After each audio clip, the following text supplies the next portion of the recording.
1:39. Bienvenidos, buenas noches, amigos de la nave del misterio. Es curioso, pero da la sensación de que hablar de brujas es como haberse trasladado en la máquina del tiempo. Quizá no encontramos símbolos, detalles, elementos que nos recuerden lo que fue la presencia de una serie de mujeres extrañas, casi siempre mujeres, aunque también ha habido brujos, que en muchas ocasiones acabaron crepitando sus carnes ante las llamas de la hoguera, y que da la impresión de que quedan muy alejadas de nuestra vida cotidiana. Algunos especialistas dicen que precisamente a partir de la Guerra Civil Española, precisamente en ese punto de inflexión, se pierden conocimientos ancestrales, se rompe también la columna vertebral de un mundo que entremezcla curanderismo, maleficios, rituales, filtros de amor, aquelarres, pactos con el demonio. Estos sonidos que nos pone Juanma Frasquet fueron utilizados de forma casi subliminal, hay que decirlo, en una película que se llamaba El hereje. Debajo en pequeñito ponía El exorcista, segunda parte. Yo recuerdo en algunos viajes por el siempre tranquilo y rojizo condado de Treviño, en alguno de esos pequeños pueblos todavía queda algún rollo inquisitorial, y en alguno de esos pequeños pueblos, en esa piedra, como un cilindro solitario que ya casi nadie mira, las lascas de hierro de lo que fueron esposas. En esas esposas se amordazaban las brujas y a veces eran apalizadas por toda la comunidad de vecinos. Las brujas y su mundo, os aseguro que todavía hay mucho que contar. Por supuesto que abrimos líneas, porque en algunos pueblos de España todavía queda el rastro, la huella, la marca, el estigma de la brujería.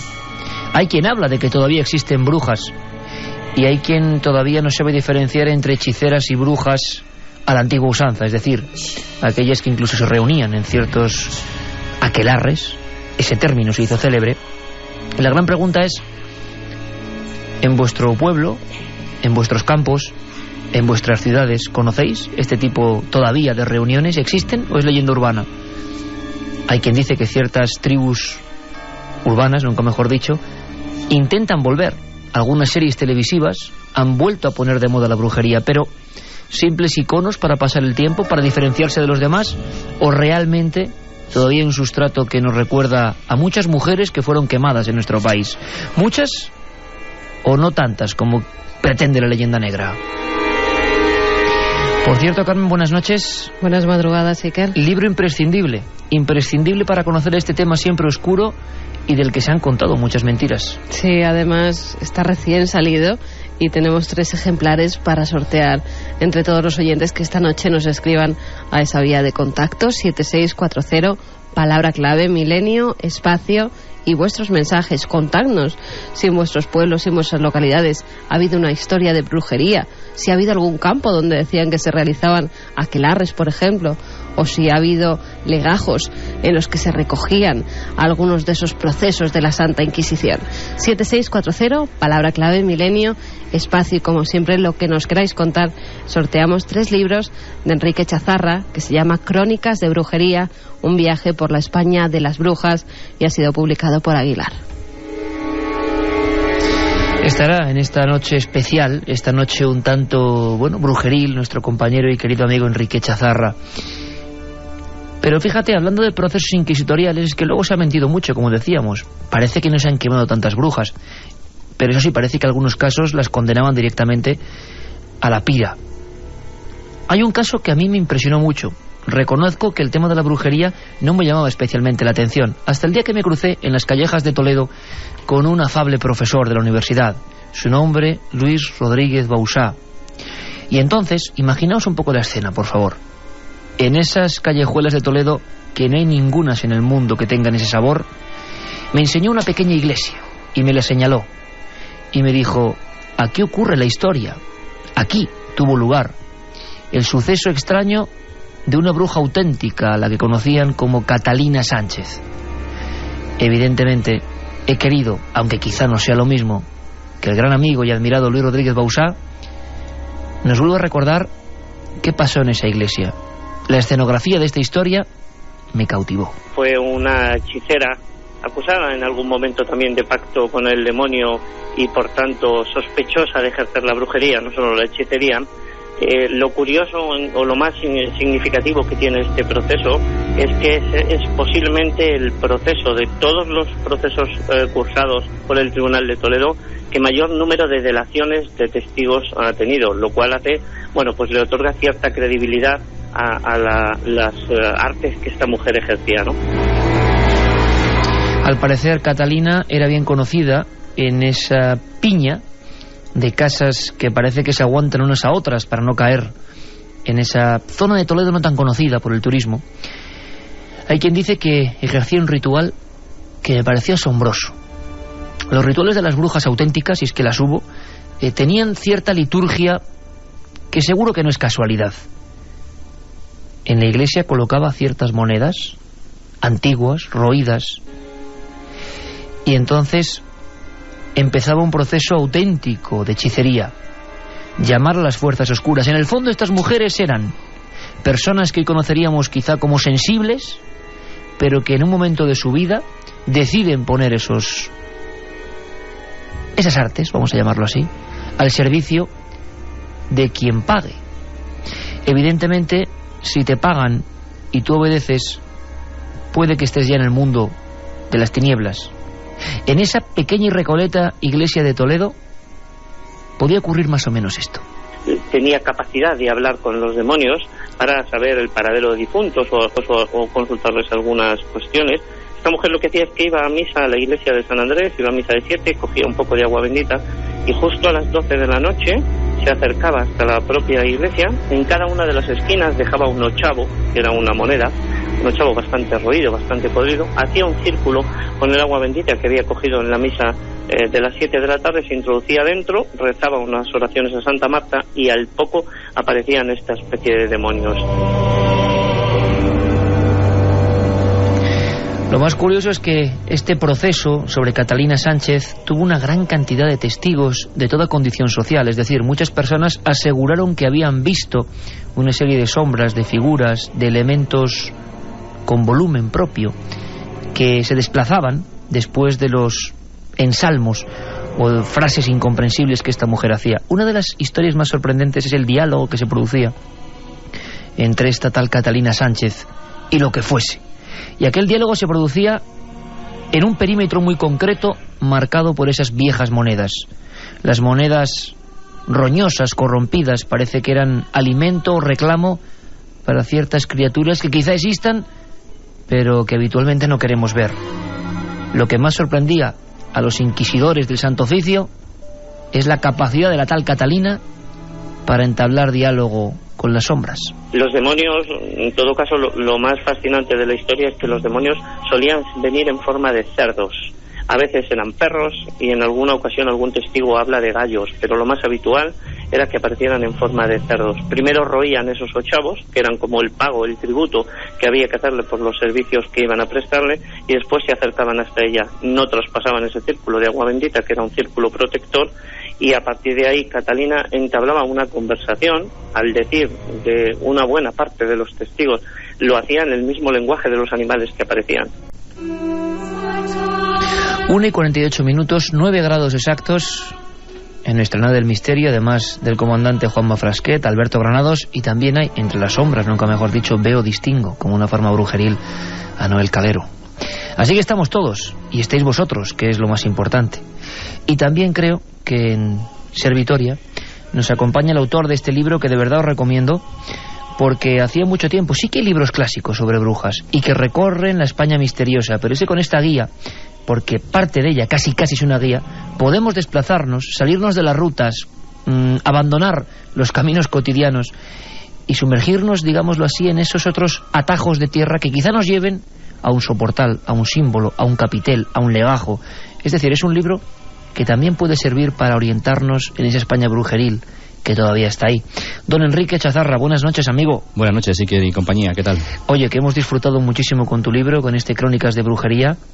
que es cierto que cuando se habla de esto a estas horas y poniendo cierta música y recordando ciertos pasajes, caramba, uno se sobrecoge. Todavía la bruja, primero, vamos, pregunta que está llegando a borbotones ahora mismo en el 7640. Hay gente que habla de hechicería y brujería, o de hechiceras y brujas, o curanderas y brujas. ¿Qué se consideraba antiguamente una auténtica bruja? O sea, ¿quién tenía ese pozo que podía conducirle a tener poderes o también a la muerte más horrible delante del tribunal? Pues en la antigüedad y en los tiempos medievales a los que nos estamos refiriendo, básicamente había diferencias, ¿no?, entre lo que son las brujas y lo que son las hechiceras. La bruja, digamos, es la mujer que actualmente nos ha llegado la idea de esa mujer satánica que hace un pacto con el diablo, porque la base legal de la brujería, es curioso, en aquella época era el pacto con el diablo. Y sin embargo la hechicería es una figura más entrañable, más cercana, es una figura rural, por la cual una mujer que casi siempre, como tú antes bien decías al principio, tenían conocimientos de curanderismo, tenían conocimientos de herboristería, pues se dedicaba, digamos, a sanar, a curar al pueblo rural y cercano, porque a esos lugares, por los medios económicos de la época, pues no llegaban, digamos, los médicos convencionales. Entonces, partiendo de ahí, y en esta investigación que he hecho para efectuar este libro, pues se llega a esa conclusión, ¿no?, de que hechicería y brujería, aunque a veces van unidas de la mano, tienen sus distinciones respecto un poco a si está el diablo o no por medio, para entendernos. O sea que la imagen de Lucifer, de Satanás, del maligno, del príncipe de las tinieblas, como queramos llamarle, es lo que condiciona un elemento u otro. Carmen, ¿desde cuándo se empieza a hablar en España, en nuestro país, de brujería? Imagino que desde que el hombre está en las cavernas, hay algunos que tienen el don de contactar con algo, de adivinar algo, y se convierten en chamanes, y algunos, imagino, en chamanes, bueno, pues que quieren conocer el lado más profundo del mal. Pero en España, oficialmente, ¿cuándo empezamos a hablar de brujas? Pues según algunos antropólogos, empieza a hablar de brujas en nuestro país a finales del siglo XIII. Al parecer, en un códice aparece el vocablo bruxa, que es un vocabulario latino-arábigo, que se refería a un súcubo o demonio femenino. Ya en 1396, en Huesca, aparecen en los archivos referencias a brochas, refiriéndose a mujeres que efectuaban sortilegios o hechizos. A través de las montañas pirenaicas se cree que entró la concepción de que la bruja era un personaje maligno que tenía relaciones con el diablo. Posteriormente la idea se difunde por Navarra y el País Vasco, y más tarde por el resto de España. La primera bruja quemada en nuestro país fue Gracia Lavalle. Ocurrió en Zaragoza en 1498. Unos años más tarde, en 1507, en Calahorra fueron llevadas a la hoguera 30 brujas más. Es curioso porque tú tienes algunos libros, el Malleus Maleficarum, guías para enfrentarse. Martillo de las brujas. Martillo de brujas, guías para, primero, reconocerlas, que es interesantísimo algunos de los elementos, y segundo, para combatirlas e identificarlas. Muchas de estas mujeres inocentes murieron por delaciones de sus vecinos, muchas veces por simples envidias, porque la mujer pues podía ser más bella, porque conocía ciertos ungüentos que curaban y eso molestaba, porque de repente ocurrió una epidemia o no llovía, y las miradas rápidamente se guiaban en cierta casucha, en cierta alquería, en cierto habitáculo donde había una mujer diferente a las demás. Incluso las mujeres que no tenían hijos a cierta edad eran miradas con ese ojo, nunca mejor dicho, inquisidor, que decía: sois diferentes. Casi siempre, el 98% de los casos, según nos contaba el profesor Luis Rodríguez Bausá, eran de mujeres. En ocasiones, ciertas señales o encontrar ciertos libros antiguos en una casa eran un elemento absolutamente demoledor. Esa mujer poco menos estaba condenada a muerte. Nuestra hija no se despierta, señor, y hace como si estuviera muerta. Y esta no soporta oír el nombre de Dios. Así es. ¿No es una clara señal de brujería? No, señor Putnam, no busquéis supersticiones en esto. Las marcas del diablo son claras como el agua. ¿Qué libro es ese? ¿Qué es eso, señor? Aquí está todo el mundo invisible. En estos libros encontramos al diablo sin sus brutales disfraces. Encontramos a todos nuestros espíritus, tanto los íncubos como los súcubos. Las brujas que van por la tierra, por el aire o por el mar. No debéis sentir temor. Si está aquí el maligno, le encontraremos. Tengo intención de aplastarle si asoma la cara. Enrique Chazarra, autor de este libro. Vamos a ver, el diablo, bien, pero ¿cómo se llegaba a conectar supuestamente con el diablo? ¿Cómo acusaban a esta gente de poder tener esa vía de contacto tan alejada del resto de los mortales? y, bueno, cómo era un pacto con el diablo. Hombre, realmente, si nos ceñimos un poco al tema histórico, vemos que había más, digamos, interés por parte del Santo Oficio y de la Inquisición de encontrar un demonio, de encontrar ese pacto con el diablo, que una realidad que realmente se llevase a cabo ese pacto, ¿no?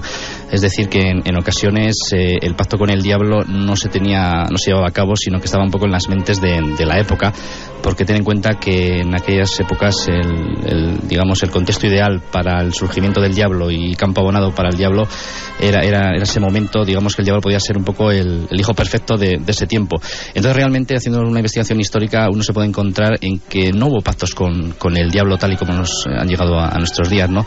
La Santa Inquisición, el martillo de los brujos, antes comentabais, un libro que fue todo un bestseller en cuanto a la persecución de las brujas, hablaba de este pacto con el diablo, ¿no? Y lo relataba de una manera, pues tal y como estas mujeres conseguían poderes, conseguían capacidades para controlar el clima, para controlar los elementos a través de ese contacto con el diablo, que se realizaba pues mediante invocaciones, mediante los famosos aquelarres.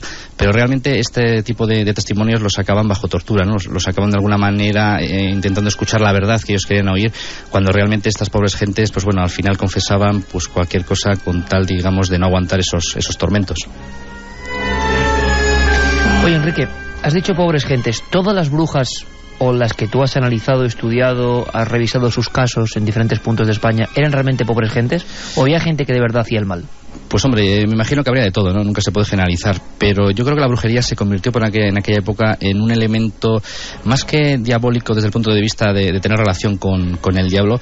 Se convirtió en un elemento, pues como tú bien decías antes, de denuncia entre vecinos. Cuando había malos rollos, cuando había rencillas, cuando había envidias entre vecinos, pues la brujería se convirtió en un elemento para poder, digamos, arremeter contra ese vecino, y de esta manera, pues a veces cualquier disputa vecinal con que uno a otro le denunciase por brujo, por bruja, pues ya se iniciaba todo un proceso inquisitorial, porque con una simple acusación, digamos, el Santo Oficio se lo tomaba en serio y ya tomaba cartas en el asunto para poder arremeter contra esta persona. Y por eso me refiero que a veces, bueno, el ambiente en que se creaba este tipo de denuncias, pues al fin y al cabo lo que había por medio era pues gente inocente, y que, bueno, una vez que ya caía en las garras de la Santa Inquisición, pues bueno, de alguna manera estaba perdida si no reconocía ser brujo, ¿no? Porque hay casos en que las personas han acabado en la hoguera simplemente por no reconocer que son brujos. Había gente que, bueno, para salvar el pellejo decían, bueno, yo reconozco que soy brujo o bruja y de esta manera salvo el pellejo, pero otras personas, agarrándose a su verdad, pues nos negaron, digamos, estas acusaciones y al final acabaron en la hoguera. Una cosa, aunque tenemos ahora mismo solo 2 minutos para llegar a las 2 de la madrugada, sí me gustaría que me comentases, Carmen, una historia que viene en el libro de Enrique, que me ha sorprendido muchísimo, rápidamente, y luego, a la vuelta, Enrique, me cuentas, ¿te parece? De acuerdo. Vampirismo en Asturias. Sí, vamos hasta el año 1460, cuando el teniente corregidor del Principado de Asturias condena a una vecina de la aldea gijonesa de Jove, que llevaba por nombre Teresa Prieto. Se la acusaba de brujería y había testigos que aseguraban que por las noches chupaba la sangre de las criaturas de pocos meses de vida. Fue detenida por la Inquisición y sometida a tortura para que declarara sus malas artes, pero el Santo Oficio no consiguió que la acusada se declarara culpable de los cargos que se la imputaban. Por ello, decidieron condenarla a montar en un asno atada de pies y manos y llegar así hasta la horca, donde se cumpliría la sentencia de muerte. Con ello conseguirían que le saliese el espíritu de su cuerpo y se apartase el ánima de sus carnes. Después se la bajaría de la horca y sus restos quedarían quemados para que así no regresara el alma al cuerpo. Pero no dio tiempo a que se cumplieran tan crueles penas, porque Teresa logró escapar y al cabo de los años consiguió que revocaran su pena. Vampirismo en Asturias, los brujos de La Rioja, los falsos brujos, la leyenda negra, es decir, que hubo muchos más casos, o imaginamos muchas más quemas multitudinarias y luego quizá no sean tantas, y sí en otros países que se llevan la palma y que han dejado que España se quede, digámoslo así, con ese San Benito. Es decir, un montón de historias, y también vamos a intentar conocer algo más de ese supuesto poder que se atribuye a algunas de estas mujeres. Todo eso en apenas unos minutos. Antes vamos a informarnos de todo lo que ha pasado en España y en el mundo. Las noticias. Ladronas de niños, hipnotizadoras, hechizadoras, ensoñadoras, capaces de crear fenómenos que la gente no comprendía. Son las 2:08, siempre en directo, 9 grados. Esto es Milenio 3 y esto es La Cadena SER. Así que retomamos, después de la tumultuosa realidad cotidiana, tenemos la fortuna todavía de poder abstraernos y viajar a otros mundos. Menos mal. Carmen, la gente, 7640. Yo no sé qué pulsará, qué pensará la gente en torno a un tema que parece lejano, pero que luego veremos qué trazos de continuidad tiene con nosotros. 7640, repito, sorteamos ese libro de Aguilar, Crónicas de Brujería, de don Enrique Chazarra. Pues hay muchas historias que nos llegan a esa vía de contacto, incluso a ver si las va recogiendo Enrique, porque da para otro Crónicas de Brujería. Algunas de ellas también vienen ya dentro de este libro. En el pueblo de mi padre, en Pinedas de la Sierra, en Salamanca, cuentan decenas de historias de brujas que pasaron antaño. Está documentado incluso en la iglesia. ¿En Pinedas, Salamanca? Pinedas de la Sierra, Salamanca. Hombre, pueblo además donde pasaron ciertas cosas. Allá al lado pasó el caso del caminero salmantino Maxi Iglesias, aunque esto no tiene nada que ver. En Valderrebollo, en Guadalajara, en una aldea, hay en medio de la plaza una pila de piedra donde se quemaba a las brujas. Nos dice este amigo que escribe que es escalofriante. Y todavía queda ahí, qué bonito, fíjate. Bueno, bonito no, evidentemente no es bonito, pero bonito antropológicamente, todavía queda la huella, ¿no?, de la bruja. Daimiel, provincia de Ciudad Real, hay un lugar conocido como el pueblo de las brujas, que es este, Daimiel. Bueno, Daimiel está considerado uno de los centros de poder en Castilla-La Mancha del mundo brujeril y hechiceril. Cuando era pequeño decían que había que poner una tijera abierta debajo del colchón porque una vecina era bruja, nos dice Albert desde Salamanca. Hola, buenas noches. Aquí en Euskadi, algunas noches en el monte Amboto, Mari sale de su cueva para sembrar el terror en las aldeas cercanas a Amboto. Luis nos dice estos días de equinoccio de primavera son clave en múltiples culturas y también en el mundo de las brujas, de simbolismo original, dual e incluso positivo. Aquí en Canarias, sobre todo en los montes de La Palma y La Gomera, la gente todavía ve y calla cosas muy extrañas. Un saludo y gracias, nos dice Alberto desde Tenerife. Y que yo soy de Colombia y allí muchas personas han padecido persecuciones por parte de estas brujas por medio de los sueños. Puki desde Baza. Cuentan los mayores que la fuente de San Juan, las cuevas que hay eran de brujas y que aún se pueden oír sus carcajadas. En Cantabria dice la leyenda que las brujas hacían sus concejos en Cerneula, hoy provincia de Burgos. Hola amigos, ¿qué sabéis sobre las brujas de Mangana en Cuenca? La historia es alucinante, nos dice Jimmy. Bueno, pues lo que vamos a hacer, si os apetece, dentro de unos minutos, es empezar un viaje virtual por la España de las brujas. Pero ya hemos quedado con una cuenta pendiente con nuestro querido amigo Enrique, y es que nos dijera si historias como estas tienen visos de realidad, porque es escalofriante. Claro, hablaríamos de auténtico vampirismo, ladrones. Hay documentos que hablan de ladrones de niños neonatos directamente, de abortos. Es más, muchas se relacionaron con este oficio siniestro un poco de provocar en personas parturientas en aquella época. Imaginaos qué malditismo envolvía todo este tipo de historias, de intervenciones. Había un nexo de unión, y cuentan que algunos de los casos brujas fueron acusadas de robar esas criaturas que eran muy preciadas. Francisco de Goya, en muchos de los grandísimos cuadros de brujería, tiene un detalle que es escalofriante, y me gustaría que en el Prado lo vieseis. Los cuadritos que hizo para la duquesa de Alba, por ejemplo, para la duquesa de Osuna, perdón, hay 6 cuadros sobre brujería. Algunos han ilustrado todos los grandes libros de brujas.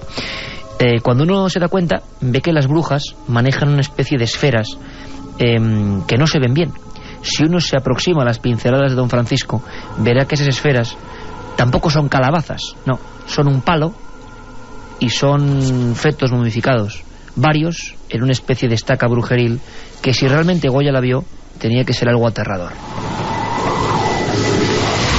Vampirismo real, año 1460, aldea gijonesa de Jove, Teresa Prieto. ¿Hay casos de este tipo realmente, Enrique? Son sorprendentes. Sí, la verdad es que son muy sorprendentes, más que nada porque, digamos, existe una documentación histórica, ¿no? Un proceso histórico, legajos inquisitoriales que están guardados en archivos en muy distintas provincias de nuestro país, y hablan de vampirismo, hablan de sacrificio de niños, en fin, hablan de un montón de actividades que de alguna manera vienen recogidas por las, digamos, por los tribunales que se llevaban a cabo, y que de alguna alguna manera se supone que eran las declaraciones, ¿no?, que hacían estas personas acusadas de brujería. Otra cosa sería saber si realmente eran, digamos, declaraciones realizadas bajo, digamos, presiones, si realmente eso se llevaba a cabo o si realmente estaban contando lo que quería oír el tribunal, ¿no?, como antes te comentaba. Y además este tipo de vampirismo es curioso porque, siguiendo con el caso de Asturias que antes habéis relatado, pues también hay muchas leyendas en Asturias donde existe un ser que ya forma parte un poco de la mitología asturiana, ¿no?, la famosa figura de la guasa. La guasa es una especie de bruja, la típica imagen que tenemos todos de una mujer vieja, mayor, enjuta, de alguna manera con mucha malicia en el rostro, que dicen que esta mujer también pues se colaba en las alcobas de las viviendas para chupar la sangre, ¿no?, de los niños, y de esta manera, digamos, hacer sus rituales brujeriles. Entonces, como veis, se mezclan, digamos, la figura del vampirismo y de la brujería, tanto a nivel histórico, en crónicas históricas, como a nivel de leyendas. Sabemos, Enrique, sin embargo, que ha habido varias hechiceras, curanderas, brujas, llamémosle X, que sí que han sido acusadas en tiempos incluso más modernos por utilizar manteca o unto de niños, por utilizar hueso pulverizado, el famoso caso de la vampira Enriqueta Martí y tantos otros sacamantecas. Eso sería un tipo de brujería. En el caso de Enriqueta, cuando la policía llega a su destartalada pensión o habitáculo dentro de una populosa calle de Barcelona, se encuentra con libros que evidentemente eran legados por parte de otros oscuros personajes, una especie de jícaras o de tazas de loza o jarras de barro cocido, y dentro había, bueno, pues imagino con unos olores fétidos, todo tipo de sustancias vitales. Las pócimas y ungüentos de las brujas, de las que hacían el mal. ¿Sabemos algo? ¿Se detalla algo? Creo que hay también mucha mítica en torno a esto, ¿no? Pero ¿realmente se encontraron pruebas de lo que utilizaban las brujas y para qué lo utilizaban? Pues es curioso porque hay algunos inquisidores que, bueno, siempre que hablamos de la Santa Inquisición parece que, digamos, se dice de una manera despectiva y de una manera genérica como negativa, y bueno, a estas alturas no vamos a justificar lo que hizo la Santa Inquisición, pero también hay que, digamos, levantar una lanza por algunos inquisidores que en la época, digamos, ante las acusaciones de brujería y cuando detenían a las brujas, pues de alguna manera aplicaban la lógica y el razonamiento diciendo, bueno, vamos a ver, se le ha acusado a esta mujer de brujería, vamos a ver qué hay de cierto en ello, ¿no?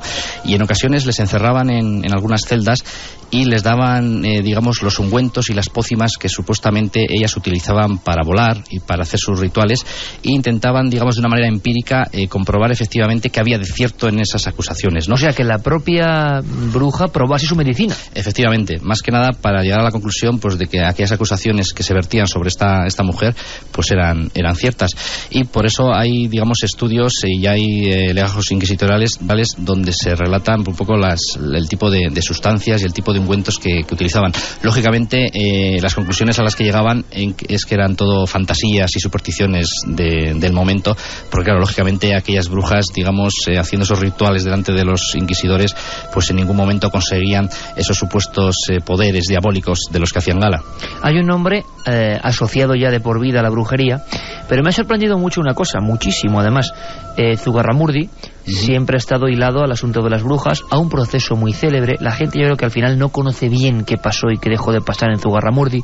Vamos a intentar hacer la labor difícil de resumirlo, pero Alberto Granado, nuestro compañero, ha estado hablando con José María García, director de museografía de esa zona de Navarra, y es curioso cómo cambian las cosas, de ser un estigma, de ser una zona que la gente no quería ni ver ni visitar, marcada a fuego en el mapa como elemento de paganismo, de aquelarres. Luego, si te parece, Enrique, contamos qué es un aquelarre, si realmente ocurría, qué pasaba en ellos, o era un poco fantasía. Pero claro, la marca de aquellas reuniones que acababan prácticamente en orgía sexual, pues fue muy fuerte, y aquí sí que hablamos de gente quemada. Pero el tiempo, la visión de las cosas, yo creo que de esto habría que aprender, porque yo siempre lo he dicho, y en este caso tengo que volver a decirlo, que España no sabe el poder de, incluso turístico, antropológico, volver a rescatar leyendas, porque son nuestras, no son de nadie más que nuestras, y pueden ser interesantes para contar, para sobrecogerse, ¿por qué no?, y para saber que eso ocurrió. Me ha sorprendido mucho cuando el compañero Alberto hablaba con las personas que están montando un museo en Zugarramurdi, lo que es la vida, de lugar marcado a lugar que puede convertirse en un museo, y que no tengo la menor duda que estará lleno de visitantes queriendo saber qué pasó con aquellas mujeres. Le escuchamos. ¿No? Y en Zugarramurdi tenemos un elemento que es incalculable el valor que tiene, ¿no? Tenemos la cueva de Zugarramurdi, que bueno, simbólicamente a nivel europeo es una de las cuevas conocidas y reconocidas como una de las grandes cuevas que se asocia al mundo de las brujas y de la brujería. Y luego, por otro lado, en Zugarramurdi y en la zona del valle donde se aloja esta población, que es el Valle del Baztán, pues se dio posiblemente el más grande proceso contra las brujas, contra las llamadas brujas, en el siglo XVII, en toda Europa. Pues bueno, estamos diseñando y ejecutando un museo que es un museo contemporáneo, no es un museo que se basa en un montón de objetos encerrados en vitrinas, entre otras cosas porque tampoco tenemos una gran colección en ese sentido, sino nos fundamos la museografía hoy día, lo que pretende es, pues utilizando los medios que hay al alcance de cualquiera, pues las proyecciones de vídeo, las escenografías, bueno, es un compendio de técnicas que se asocian al trabajo en el espacio, pues intentar que la gente entienda pues lo que pasó en 1610 en Zugarramurdi. Y no es otra cosa que esa, no pretendemos de alguna manera trasladar a la gente la idea esa del túnel del terror, de puertas que chirrían y mujeres con una verruga en la nariz, sino que en definitiva es un museo de la memoria de lo que le pasó a la gente de aquel pueblo hace más de 400 años.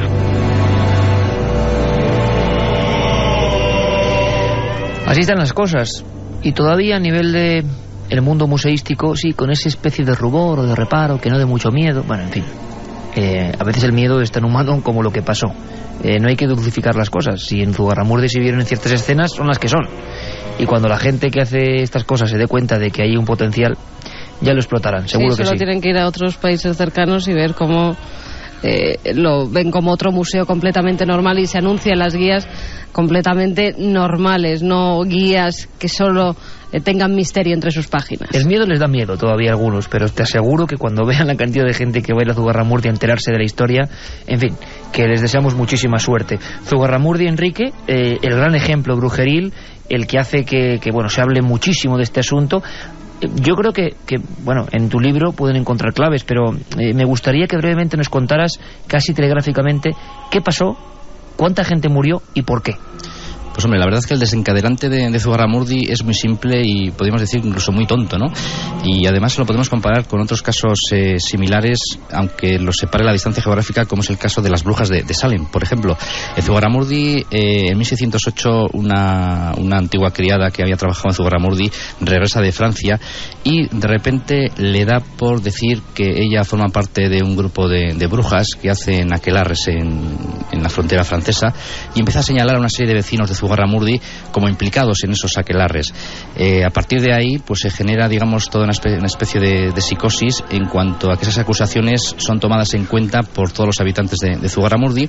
Se intenta arreglar el tema, digamos, a nivel local, es decir, que eso no trascienda fuera del pueblo. Se intenta arreglar el asunto entre el párroco del pueblo, entre los vecinos, y de alguna manera hay un momento en que un abad de Urdax, que es un pueblo colindante a Zugarramurdi, se entera de toda esta movida, vamos a decirlo así, y da parte al Santo Oficio de Logroño, que es de donde dependía la zona de Zugarramurdi. Entonces, en ese momento, lo que se podía haber solucionado, digamos, a nivel local, ya se desmadra, se dispara, interviene la Santa Inquisición, y a partir de ahí, pues bueno, se crea toda una vorágine de acusaciones, de tribunales, hasta que al final, en 1610, en la Plaza Mayor de Logroño, pues se condenan a 31 personas por brujería, de las cuales 11 son quemadas, y de alguna manera, digamos, pasa a ser uno de los casos, digamos, más peculiares de brujería en España, porque posteriormente a todo este proceso, lo más curioso es que hay uno de los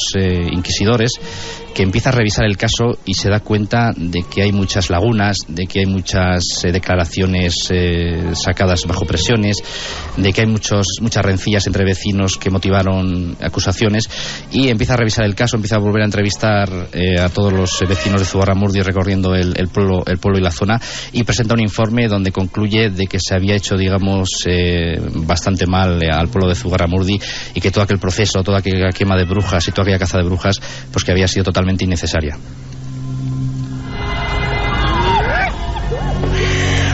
Allí la gente aprende prácticamente a nivel histórico, se reproduce por vez primera, negro sobre blanco, la palabra aquelarre, que hay quien dice que surge allí. ¿Qué era un aquelarre, Enrique? Porque también imagino que se ha exagerado muchísimo. Supuestamente, ¿qué ocurría? Y en tu opinión como investigador, ¿qué ocurría verdaderamente? Pues hombre, un aquelarre, la idea que todos tenemos de este término es la típica reunión de brujas, ¿no? A las 12 de la noche, las brujas reunidas en torno a una hoguera, sacrificando niños, haciendo ungüentos, volando por encima de los campos. Esta es un poco la idea popular que nos ha llegado más que nada por la intervención, desde mi punto de vista, de la Inquisición, ¿no?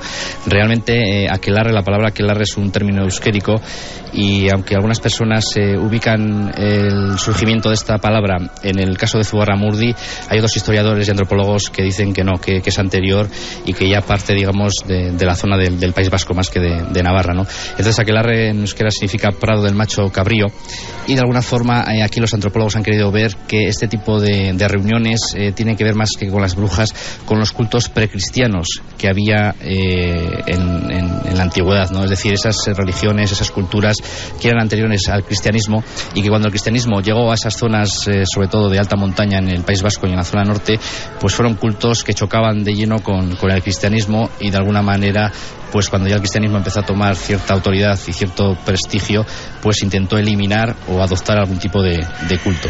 Se ha hablado mucho, Enrique, de la excusa en un tiempo de represión para dar rienda suelta a necesidades puramente fisiológicas, sexuales, reuniones para dar libertad a instintos, como decimos, muy constreñidos, muy prohibidos.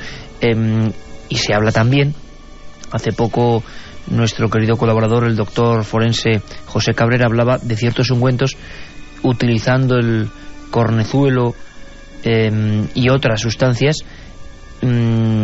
puestos, extendidos sobre la zona vaginal, provocaban tales estados, absorbiéndolos por esos vasos, tales estados eufóricos que parece, o daban a entender, que la propia bruja se desdoblaba de su cuerpo, se elevaba, tenía esa sensación de gracilidad. De ahí surge toda la historia de las escobas colocadas perfectamente y embadurnadas con esa sustancia para generar esos efectos.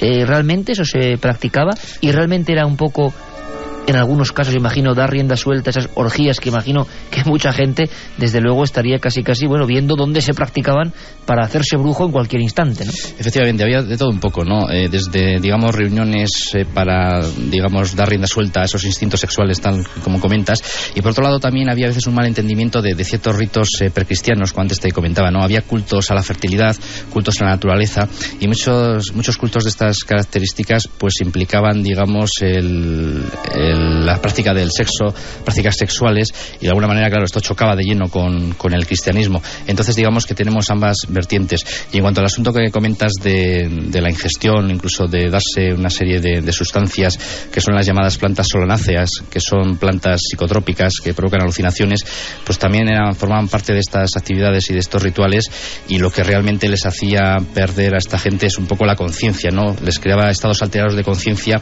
y de esta manera pues tenían una sensación esta corpórea de salir del cuerpo, de volar, y todo este tipo de historias. Prácticamente, para entendernos, digamos que esta gente se drogaba, y entonces en esos estados alterados de conciencia es cuando sentían estas sensaciones. Ahora, es curioso que se drogaban sabiendo que, de ser sorprendidos, el siguiente paso, como mínimo, era la mazmorra inquisitorial, que luego hablamos, si te parece, de cárceles de la Inquisición. Sí. Y por otro lado, podía ser el azote, la hoguera, el San Benito, es decir, era una orgía sexual o lo que fuese, con muchos riesgos. En el 7640, Enrique, estaban llegando muchos mensajes, nuestros amigos comentaristas siempre precisos, y es verdad, ellos han escuchado, han oído hablar, incluso han visto gráficos de la utilización de ese macho cabrío, tantas veces dibujado físicamente en mitad del aquelarre, que si le besaban sus partes, que si copulaban con él, que si les traían la sangre le bebían. ¿Qué sabemos de eso realmente? ¿Había parte de verdad o no? Hombre, la figura del macho cabrío, hay historiadores y antropólogos que han dejado bien claro que corresponde a una figura que fue malinterpretada por la Iglesia, ¿no? Automáticamente, cuando llegó el cristianismo a estas culturas precristianas, a estas culturas de montaña, se encontró con que había pueblos, había culturas que adoraban, digamos, a un dios de la guerra, a un dios de la caza, que era denominado aquí en el País Vasco como Aker, ¿no? Y estaba representado por un macho cabrío. Entonces, cuando llegó la Iglesia a este macho cabrío, automáticamente, digamos, como no encajaba en su jerarquía cristiana o no encajaba en sus ideas, lo identificaron automáticamente con el diablo, y a partir de ahí se generó toda la psicosis y toda la figura que ha llegado hasta nuestros días de asociar, digamos, al macho cabrío con el demonio. Y en esas noches, siempre, según los informes oficiales, legados por la Inquisición en su mayoría, pero también por otras tradiciones y testigos, como decíamos, que aterrados observaban aquellas reuniones, que sin duda, con macho cabrío o sin él, con drogas o sin él, creyendo contactar con el demonio o sin creer, tenían que ser un espectáculo que, como decíamos antes, a pintores de la época, no solo como Goya, sino otros menos conocidos, grandes maestros como Alenza y tantos otros, bueno, pues les impresionaban, ¿no? Incluso personas ya mucho más cercanas a nuestro tiempo, como el gran Gutiérrez Solana, bueno, pintaban en sus lienzos llenos de colores una España antes de la guerra que todavía era brujeril. La bruja en el campo todavía existía, y parece que es precisamente la guerra la que la aparta definitivamente, por algún motivo que se escapa, y todas esas recetas, tradiciones, historias un poco oscuras prácticamente van desapareciendo. Una de las cosas que más llama la atención de la gente, y que sí que yo lo sé porque lo noto cuando la gente en algunos viajes viene, nos comenta, todavía hay mucho miedo al maleficio, al mal de ojo, al ser ahogado, al ser marcado por la bruja. Todavía hay personas que creen profundamente en ese poder de las palabras. Y todavía hay mucha gente que sigue yendo a curanderos que le siguen sacando el dinero y no el mal de ojo. Y hay curanderos que yo creo que ejercen bien su labor también. Es decir, hay curanderos, y algunos que incluso no cobran, que existen, que bueno, componedores de huesos. Eso ya entra más en la farmacopea extraña, ¿no? Sí, pero esos rituales de unión con amores que no son correspondidos, la mayoría de las veces son un camelo. Es más, yo creo que las brujas muchas veces se convertían en profesionales celestinas, intentando lo que siempre la gente que veneraba ahora y en todas las épocas: amor, dinero. Casi la salud era lo que menos les daba también, pero el amor y el dinero eran como atajos rápidos que querían obtener a toda costa, y a veces acudía a la bruja y a sus filtros. Los conjuros y maldiciones, algunos son impresionantes, hay que decirlo, y como siempre comentamos en Milenio 3, no hace falta ser un guión de cine, sino a los viejos legajos o libros, para ver lo que se recreaba en aquella época. Es sorprendente. Ahora viajamos, por ejemplo, 4 siglos, un conjuro de una bruja, una maldición. Escuchad bien cada palabra, porque aún retumba en nuestra alma, yo creo. Tiene una fuerza muy especial. Sonaría así: el que esta oración dijese todos los viernes del año, saca 100 almas de pena y la suya de pecado. Quien la sabe y no la dice, Jesucristo lo maldice. Quien la oye y no lo aprende, Jesucristo lo comprende. El día del juicio se verá lo que en ella se contiene. Pues vamos con alguno de esos mensajes. Ya sabéis que sorteamos 3 ejemplares de Crónicas de Brujería, escrito por Enrique Chazarra, publicado por Aguilar. Hay muchos mensajes que nos hablan pues de sus provincias, de sus localidades. Por ejemplo, nos dice Valentín desde Elche que en el pueblo de su padre, en Almagro, en Ciudad Real, se dice que había un clan de brujas que se reunían para aquelarres. Interesante también el elemento de la tradición familiar, ¿no? Carlos desde Tudela, soy navarro, y en Zugarramurdi, antes por San Juan, se hacía una fiesta multitudinaria en la cueva. Era mágico. Enhorabuena por vuestro trabajo.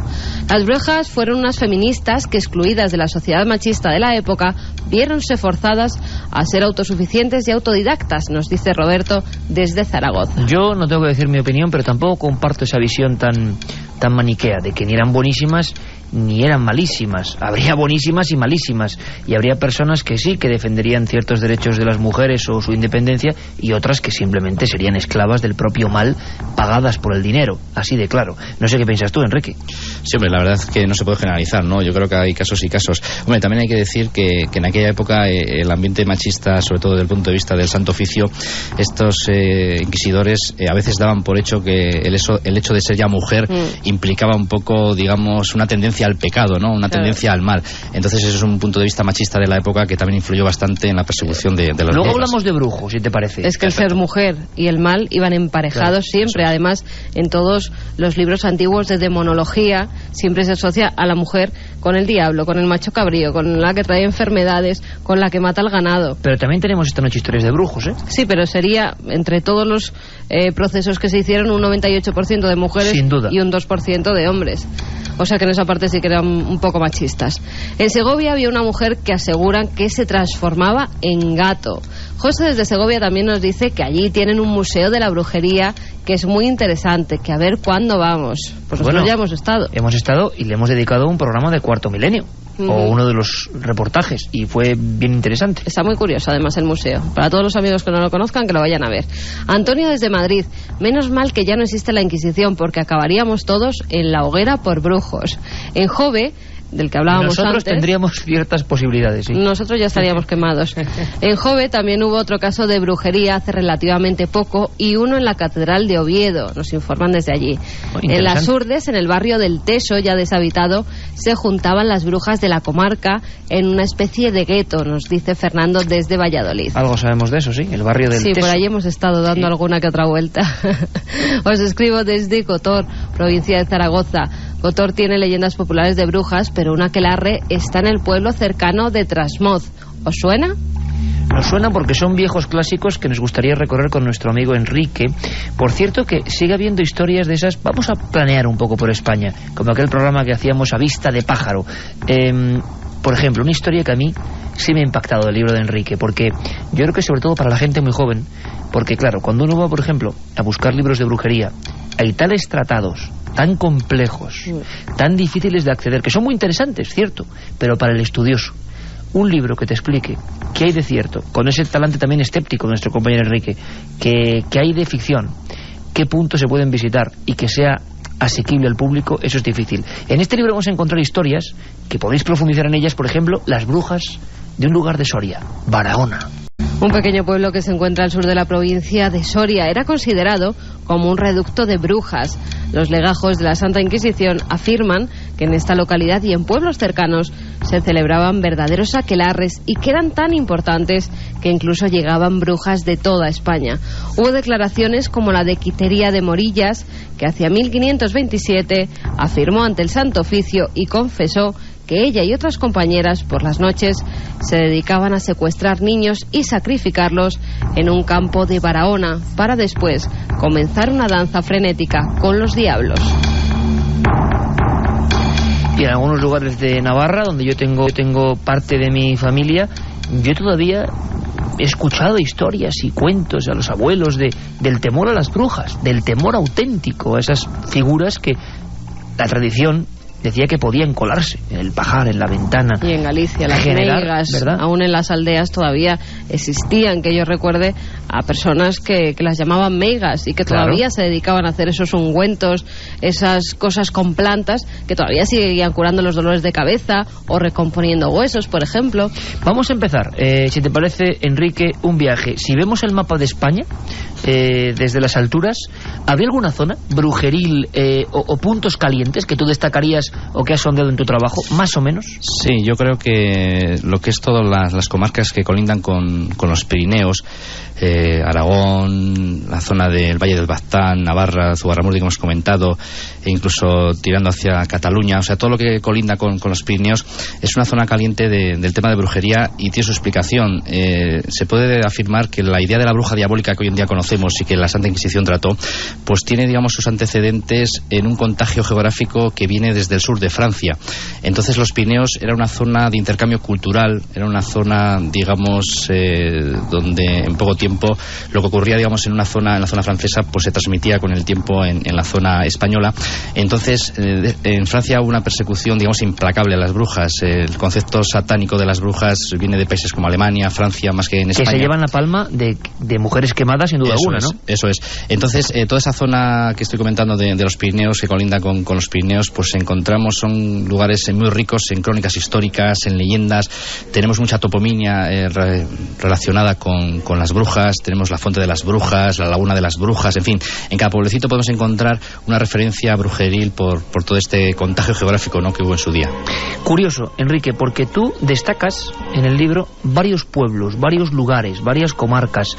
A ti, personalmente, y esto es una pregunta ya personal, investigando, ¿hay algún lugar, pero ya como colega y que nos conocemos hace muchos años, de esos que cuando vas investigando, vas recopilando notas, vas buscando también en los archivos y bibliotecas, no sé, haya sentido algo especial, como tocar la historia con los dedos. Alguno que igual nos sorprenda, no lo sé. Sí, hombre, yo me quedaría con la zona del Valle del Baztán, y no solo con el caso de Zugarramurdi, ¿no? Porque ha habido, aunque el caso de Zugarramurdi destacó por lo que hemos comentado y se ha hecho famoso por tal motivo, en toda la zona del Valle del Baztán, el propio paisaje, yo las veces que he estado por allí investigando y paseando por esos bosques y esos caminos del Valle del Baztán, yo creo que incluso el propio paisaje invita, ¿no?, a este tipo de historias, y estoy seguro que, digamos, si hacemos un viaje en el tiempo y cuando vas a estos pueblecitos que hay en la zona del Valle del Baztán, haces un viaje en el tiempo y te pones un poco en la situación de aquella época, yo creo que incluso el propio paraje invita a, digamos, a esas persecuciones brujeriles y a esa obsesión por la brujería. Y personalmente, ya dejándote llevarte un poco más por el sentimiento, más que por el escepticismo, por la investigación, esos parajes del Valle del Baztán, vamos, yo invito a todos los oyentes a que se den una vuelta por esa zona porque es preciosa y hay una belleza paisajística increíble. Hemos recorrido otras zonas, alejándonos incluso de esa comarca pirenaica, y encontraríamos puntos muy singulares. Por ejemplo, varios casos en La Rioja, varios casos en Soria, ¿no? Eso es. Esos son comarcas que, por lo que yo he podido deducir investigando un poco el asunto, pues de igual manera que los Pirineos se van contagiando de la zona del sur de Francia, estas comarcas, pues poco a poco va avanzando, digamos, según se va extendiendo el fenómeno brujeril, pues se va extendiendo a estas comarcas colindantes. Por ejemplo, si nos bajamos ya un poco más al sur de España, nos damos cuenta que el fenómeno brujeril también llega, digamos, a la zona sur, pero la visión es diferente, ¿no? Y es bastante curioso porque la visión satánica que estamos comentando que se tiene en la zona norte y en la zona pirenaica no se llega a tener en el sur. En el sur la idea de la bruja, y más que la bruja, de la hechicera, es una persona que está integrada un poco en las comunidades rurales, ¿no? Que ayuda a la gente, que son curanderas, herboreras, y de alguna manera hay cierto respeto por ellas, y los procesos que hay son procesos que en ocasiones no acaban en la hoguera, sino que acaban confiscando bienes, acaban con algún tipo de escarnio público, en fin, son, digamos, castigos más llevaderos. Incluso en 1526, si no recuerdo mal, en Granada, en el sur de España, pues hubo una reunión, ¿no?, entre diversos inquisidores tratando el tema de la brujería, pero desde un punto de vista intentando razonar, ¿no?, qué pasaba con esto de la brujería, si realmente era cierto todo lo que se comentaba en el asunto de la brujería. Por eso parece que la mentalidad de la época en el sur de España era una mentalidad igual más razonable y no le dieron tanta importancia a la brujería. Es curioso, pero y a la inversa, ¿habría zonas de España libres de brujería? Porque en el fondo, viendo en tu libro, está Castilla-La Mancha, está Extremadura, está Canarias, hemos vuelto hace una semana de Lanzarote. Vamos, ni las más pequeñas islas, que es muy curioso, en parte más aisladas de su entorno, también tenían su brujería popular. Sí, efectivamente, a mí eso también me sorprendió a la hora de investigar el asunto, ¿no? En las Islas Baleares, en las Canarias, en lugares que aparentemente están un poco alejados y que no tienen, digamos, tradición brujeril aparentemente, pues te encuentras con crónicas de la Inquisición, que al final un poco se dan los mismos patrones que he comentado desde un principio, ¿no? Al final, más que nada, más que una tradición brujeril por el hecho de un contagio geográfico, como estamos comentando en el resto de España, lo que ocurría en estos lugares pues eran las típicas rencillas entre vecinos, y el entendimiento de la brujería era muy distinto, ¿no? En vez de, digamos, un poco los grandes autos de fe que podía haber igual en la península, ¿no?, donde, digamos, eran verdaderos espectáculos donde se quemaban a las brujas y se daban las sentencias de los herejes, en estas islas, tanto en Canarias como en las Baleares, pues eran denuncias a nivel vecinal de pues casos muy peculiares, pero a nivel, digamos, más cotidianos, ¿no? Como que muchas veces por tierras, ¿no? Eso es, que un vecino denunciaba a otro porque decía que le arruinaba las cosechas enviándole epidemias, enviándole tempestades, o que denunciaba a la mujer de otro porque esa mujer estaba intentando embrujar a su marido. En fin, una serie de aspectos que, vamos, que hoy en día parecen tontos y banales, pero que en aquella época, digamos, y así consta en los archivos inquisitoriales de estas islas, pues era, digamos, un poco el pan de cada día, y se resolvían de una manera igual, pues eso, más tranquila y no tan aparatosa como con hogueras y grandes autos de fe. ¿Se sabe, Enrique, cuántas brujas, cálculos, han podido morir realmente en nuestro país? Pues es difícil porque en este respecto hay un poco, digamos, de intoxicación por parte de algunos investigadores, sobre todo desde los tiempos de la Inquisición, y de ahí de que haya una especie de leyenda negra sobre el Santo Oficio de España, ¿no? España tiene muy mala fama en el mundo por el tema de la Santa Inquisición, pero verdaderamente, digamos, como antes decíamos, países como Francia, Alemania, Inglaterra fueron mucho peores, y esa fama parece que no la tienen. Y sin embargo, en España, debido a una serie de motivos a veces más bien políticos y religiosos, pues de alguna manera se le puso ese San Benito, nunca mejor dicho, a la Santa Inquisición española, y a veces se barajan cifras desorbitadas que ni siquiera hoy en día por los propios antropólogos e historiadores se ponen de acuerdo y únicamente coinciden en que realmente esas cifras exageradas pues no tienen que ver nada con la realidad. Se puede decir que España fue un poco más tolerante con la brujería respecto al resto de Europa. Y ahora viajamos a otro mundo, hemos puesto algunos puntos en España. Viajamos al tema más escabroso de toda esta historia, los procesamientos, las torturas. Te podían prácticamente interrogar por cualquier cosa. Imagino que el estado de miedo general tenía que ser importante, el miedo a que alguien te delatase como bruja tenía que ser terrible, y se podían producir. La pregunta es, ¿cuánta gente inocente, por ejemplo, habrá muerto en las cárceles secretas, que ya no son tan secretas en algunos casos, porque a veces un golpe de pala, una excavación, el subsuelo de cierta obra pública ha demostrado que había mazmorras para brujas y para brujos también, aunque casi siempre, como decíamos antes, por desgracia, para brujas. Se vivieron en nuestro país, y en Europa desde luego, escenas quizá parecidas a estas. ¿Cuándo hiciste tratos con el diablo? Dímelo. No es cierto, no hice tratos con el diablo. ¡Confiésalo! ¡No te mato a palos! ¡No!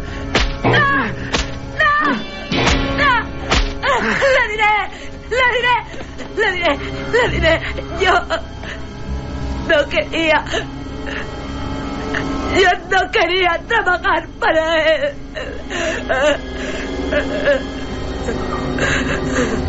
Entonces le has visto. Pobre desdichada.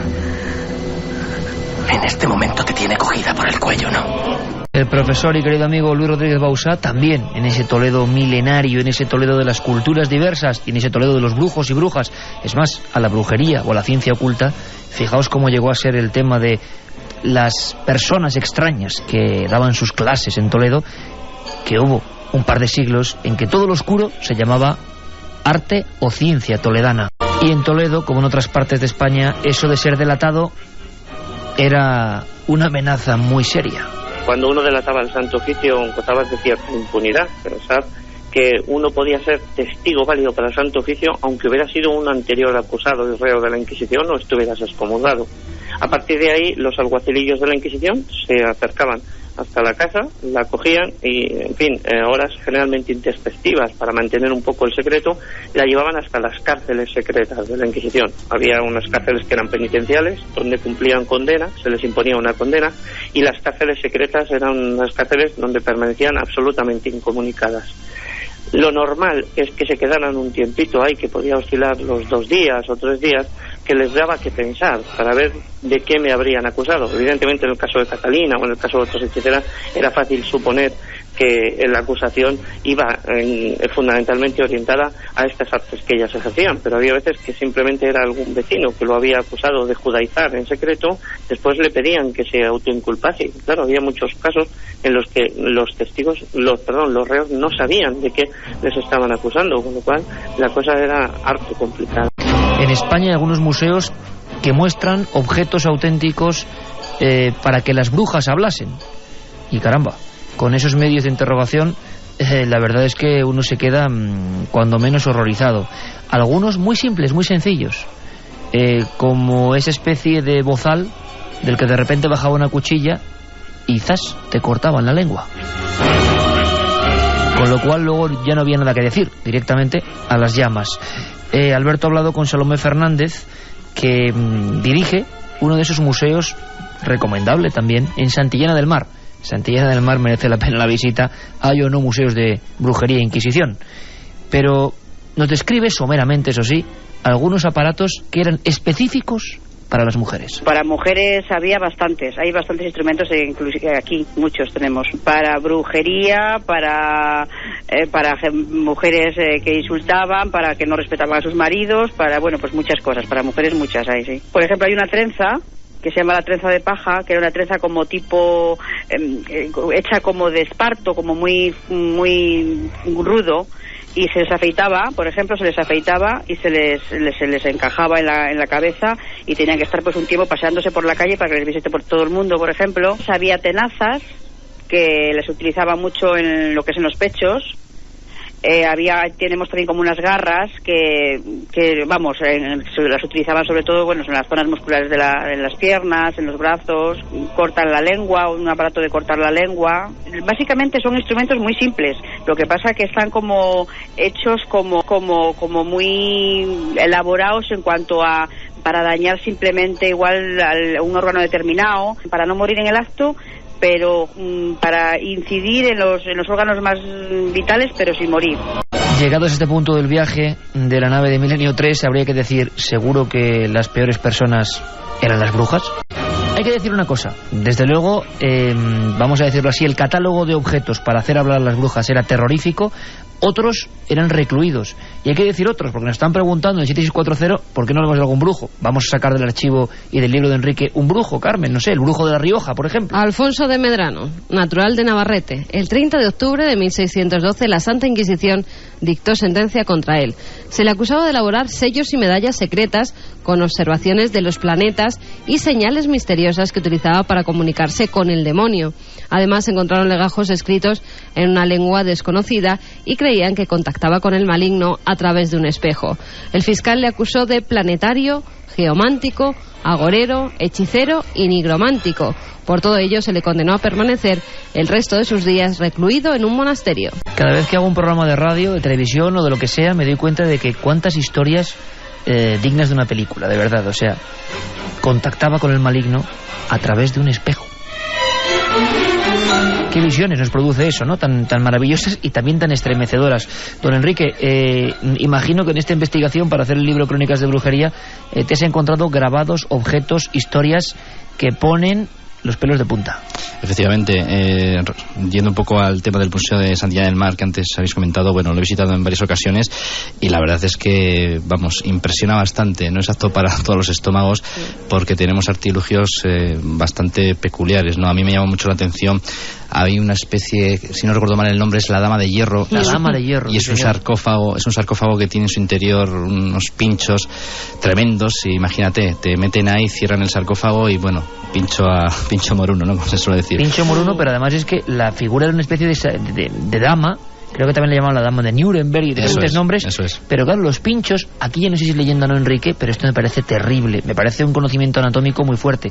Los pinchos van creciendo por dentro, poco a poco, atravesando, pero encima es que eran siempre, eso sí que había una ciencia, no puntos vitales. Entonces tú te ibas muriendo pinchado, pero no en el corazón o en el hígado, sino en puntos concretos que hacían que la agonía dentro de ese sarcófago de metal fuese terrible, ¿no? Efectivamente, es que ten en cuenta que si la Santa Inquisición cogía un testigo, cogía un reo, cogía un supuesto acusado de brujería, y claro, lo necesitaba vivo, entonces no era cuestión de matarlo, y por eso esa precisión anatómica que detallas, pues era vital, ¿no? Para hacer el máximo sufrimiento posible, pero sin llegar a matarlo, lógicamente. Bueno, se cree que Bathory tenía una de esas damas donde metía a sus doncellas y ella se ponía debajo para ducharse con la sangre que Bathory, caía. La condesa sangrienta. Eso es, que caía justamente todavía caliente de esas criadas vírgenes con las que, según creía, pues esa sangre la mantenía joven y mantenía su salud. O sea que esa mujer que arrasó de mujeres jóvenes toda su comarca,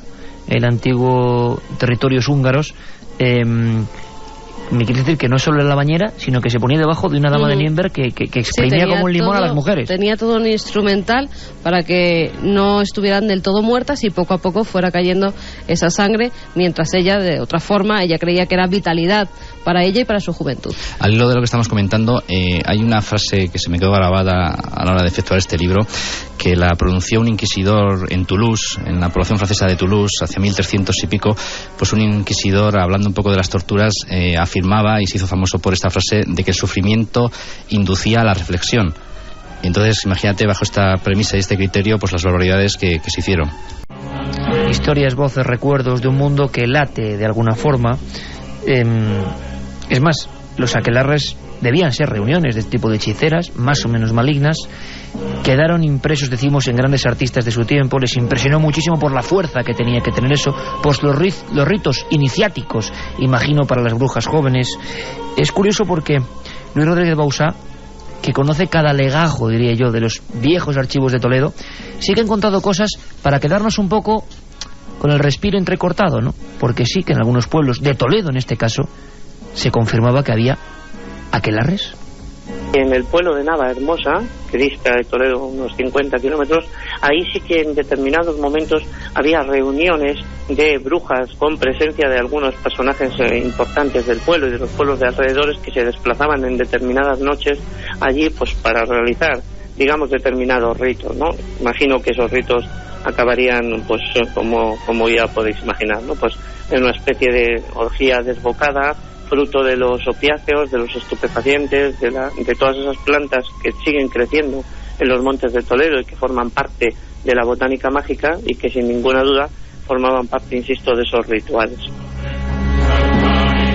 Y del Toledo antiguo, de la España antigua a hoy, Alberto Granado, nuestro compañero, que ha venido hace muy poquito de México, tiene la mesa llena de teletipos. Sí, porque la brujería todavía se sigue encontrando hoy en día, incluso información de última hora a través de Internet. Mira, sin ir más lejos, por ejemplo, el primer viernes de marzo es considerado por muchas personas en México como un día mágico, es el Día de los Brujos y se celebra el primer viernes de marzo de cada año. Por ejemplo, el día 21 de marzo, este pasado miércoles, sabes que, bueno, pues fue ese equinoccio de primavera en Teotihuacán, en donde está la pirámide, las dos pirámides, pues la verdad que se hicieron rituales. Bueno, pues este año han prohibido pues entrada a brujos y chamanes que solían realizar esos rituales con el cual se sacaban algún dinero, ¿no? Stop a los brujos en México. Sí, en Teotihuacán. Luego tenemos, por ejemplo, algunas otras noticias, en este caso, pues peores, porque de Bolivia, por ejemplo, de algunos que se han hecho pasar por brujos y han querido cobrar dinero. Por ejemplo, en Bolivia han detenido a 2, pero también, por ejemplo, en El Salvador han detenido a 7 personas que también se hacían pasar por brujos, tenían una consulta en el que estafaban un poco a la gente, ¿no? Lo que pasa que yo creo que está todo muy confundido y en casi toda América siempre se habla de brujos, pero a la vez se habla de brujos, de hechiceros, de chamanes, de curanderos, o sea que está todo como muy mezclado, ¿no? Un batiburrillo. Sí. Pero si uno busca brujería, se da cuenta de que las noticias siguen latentes, siguen vivas. Sí, incluso fíjate, en Santo Domingo dicen que la brujería se está intensificando y sobre todo, curiosamente, que se intensifica siempre que hay elecciones cercanas, ¿no? Parece ser que el tema de la política atrae a muchos y les acerca mucho a los brujos. Incluso se habla de brujos famosos que tienen clientes muy reconocidos en Estados Unidos y que les ponen incluso un avión privado para que vayan a hacer sus consultas. Ah, el poder. Amigo Alberto. O equipos de fútbol embrujados, sí, cada año hay uno. Y la gran pregunta, tenéis que descubrirlo vosotros, hemos hecho un simple planeo, porque hay que desentrañarlo cada uno luego quien quiera en el libro, pero, Enrique, brevemente, por favor, y como conclusión, todo esto que has contado y que hemos repasado está fenómeno, es decir, es un tema que es parte nuestra, de nuestra historia, pero hoy hay brujas auténticas hoy o que reclamen la herencia auténtica de la brujería de estos tiempos, estos casos. Pues sí que hay brujas que de alguna manera se autodenominan las sucesoras de estas brujas que fueron quemadas en la hoguera. Lo que pasa que, bueno, es un punto de vista un tanto particular, ¿no? Hoy en día existe lo que se llama la brujería Wicca, que de alguna manera es una brujería que trata con religiones neopaganas, trata con religiones ancestrales y con cultos a la naturaleza, y que de alguna manera, como te digo, se denominan sucesoras de las antiguas brujas, ¿no? Pero desde mi punto de vista yo creo que nada tiene que ver un poco con el mundo de la brujería medieval, que es un poco, digamos, lo que todo el mundo tiene en mente y lo que ha creado los arquetipos que tenemos hoy en día sobre el tema de las brujas. Dicho queda, muy interesante, don Enrique. Hay 3 libros, Carmen. Hay 3 libros y 3 ganadores de Crónicas de Brujería, un viaje por la España de las brujas, escrito por el invitado de esta noche, Enrique Chazarra, y publicado por Aguilar en la colección Milenio. Uno de ellos es para Verónica de Zaragoza, que nos decía: en el castillo de Loarre se respira el ambiente brujeril, es como si hubiera quedado impregnado de ellas. ¿Qué habrán visto esas paredes? Pues bueno, uno de los libros para que los descubras es para ti. El otro es para Alma, que nos dice: esa oración que habéis declamado sigue rezándose con fe en las aldeas de Galicia. La llaman la oración del Jueves Santo. Y el último es para José Losada, que nos dice: hace mucho tiempo a los ilusionistas también les acusaban de brujos. Sus números armaban mucho escándalo. Pues esos 3 libros para estos 3 amigos del 7640. Alberto, Carmen, mañana nos vemos aquí con un montón de cosas, ¿eh? Sí, está la redacción a tope, o sea que... Con un montón de historias, gracias amigos. Por cierto, Enrique, que gracias por este trabajo, espero que sobre todo que lo hayas disfrutado en el proceso de investigación, que eso nadie nos lo quite y que es maravilloso, y yo espero que la gente se acerque a él para comprender todo un tiempo, todo un misterio, todo un enigma que está ahí y que todavía se puede visitar en ciertos pueblos. Y gracias siempre por estar ahí, compañero. Un abrazo fuerte. Un abrazo a vosotros, gracias. Y nosotros, como digo, mañana tendremos muchas más cosas y algunas interesantes. Vuelve el profesor Piñero. Y el hombre de los libros. Y el hombre de los libros. Vuestras preguntas sobre Cristo, enigmas de Cristo, milagros, la Biblia, resurrección, tumbas de Cristo, lo que queráis. Mañana habrá escándalo, entre comillas, amable, porque para escándalos ya tenemos las noticias normales. Nos la trae nuestro compañero David Martos. Os dejo con él. Un abrazo.